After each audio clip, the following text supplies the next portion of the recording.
মাহমুদুর রহমান মান্না আপনার কাছ থেকে একটু শুনতে চাই যে সরকার ওভারঅল যে কাজ করছে এখন সেই কাজ নিয়ে একটু আপনার কাছ থেকে একটা মূল্যায়ন শুনতে চাই যে আপনি কিভাবে দেখছেন, যদিও আপনি জোটে আছেন তারপরেও আপনি এটা নিরপেক্ষ বিশ্লেষণ যদি আমি আপনার কাছ থেকে শুনতে চাই, কি বলবেন আপনি?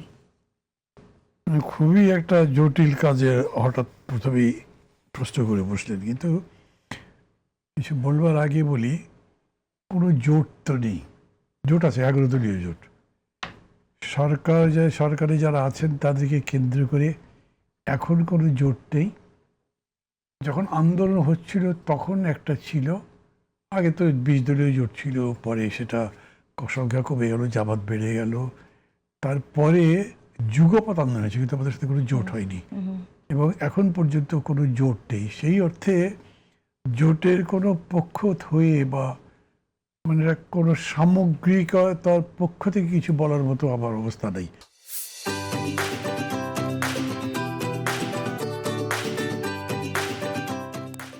আমি মনে করি কারোই নেই। এটা কেবল গভর্নমেন্ট পার্টি বলতে পারে অথবা অন্য পার্টি যারা মন্ত্রী আছেন তারা হয়তো বলতে পারবেন।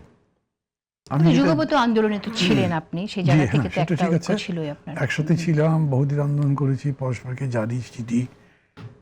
তো ধরেন এই 2 মাসের পুরো 2 মাস যদি নাও হয়ে থাকে, 1-2 দিন বাকি আছে, আমি যেটা দেখছি সেটা হচ্ছে যে বিশাল একটা বিশ্বাস আস্থা নিয়ে জনগণ ভোট দিয়েছিল বিএনপিকে, 2/3 মেজরিটি পেল।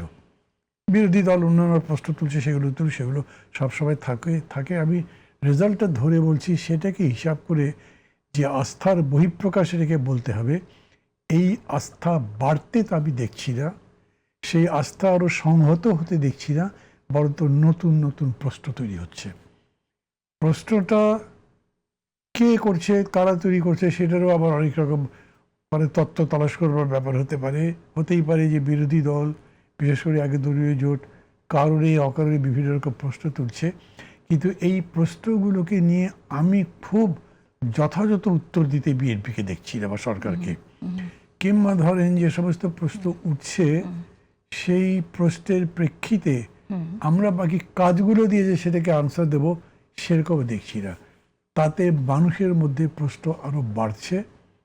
একটা রিসেন্ট একটা স্টাডির কথা বলে, আমি নাম বলতে পারবো, তারা বলছে যে জামাত ইসলামের পপুলারিটি নাকি আরও কিছুটা বেড়েছে এই 2 মাসে বলছে। আমি বলছি যে আমি ঠিক মানে রেফারেন্স দিতে পারবো যে কারা করেছে, আমি শুনলাম। আমার কাছে বিষয়টার মধ্যে খানিকটা সত্যতা প্রমাণিত হয় সেই কারণে যে আমাদের মধ্যে বাঙালি জাতির মধ্যে একটা ব্যাপার আছে যে বিরোধিতাকে পছন্দ করে, খুব বেশি দায়িত্ব নিয়ে, মানে যেখানে ধরেন যে বেশি ঝুঁকি আছে, অনেক বড় দায়িত্ব আছে, সেটাকে কাঁধে নিয়ে কেউ সামনে এগোতে চায় না, বরঞ্চ সমালোচনা করতে পছন্দ করে।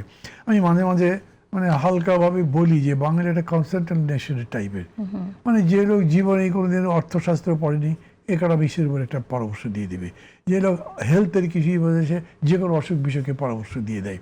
এরকম পলিটিক্যাল ক্রাইসিসেও দেখবেন যে আমাদের এই জাতি যত কথা বলে, পৃথিবীর কটা জাতি যে এত কথা বলে আমার খুব বেশি ধারণা নেই, কিন্তু ইউরোপ আমেরিকাতে এত বেশি কথাবার্তা হয় না, এত গসিপ হয় না।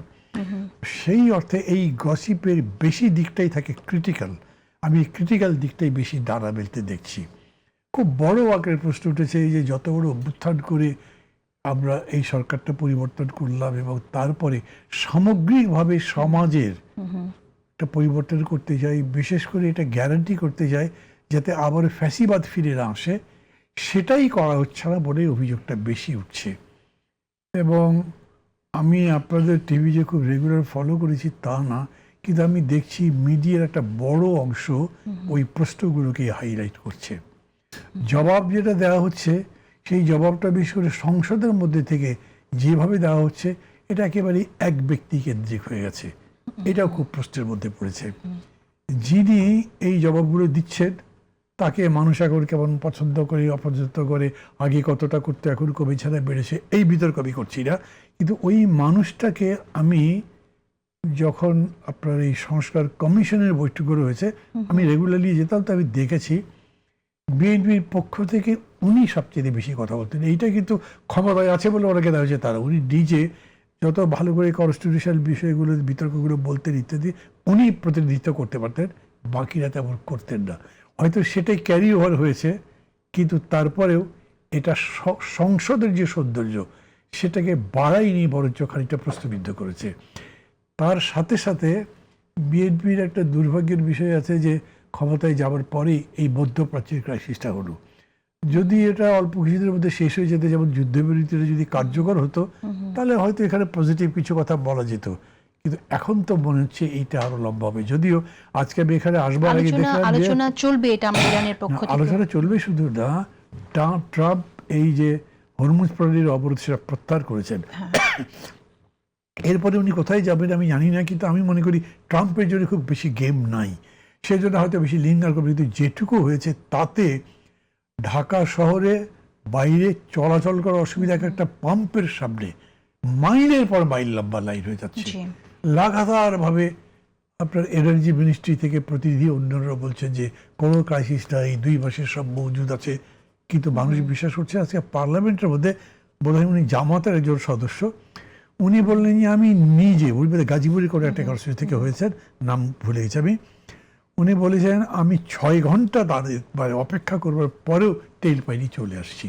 তো এগুলো মানে আমি দেখতে দেখতে মাঝে মাঝে বলি, আমি নিজেও আজকে এক জায়গায় আটকে ছিলাম অনেকক্ষণ, শুধু মানে ওই আপনার তেল নেবে বলে যে গাড়িগুলো অপেক্ষা করছে তাদের কারো যে যানজটটা তৈরি হয়েছে, আমি অন্তত 40 মিনিট সেখানে হারিয়েছি।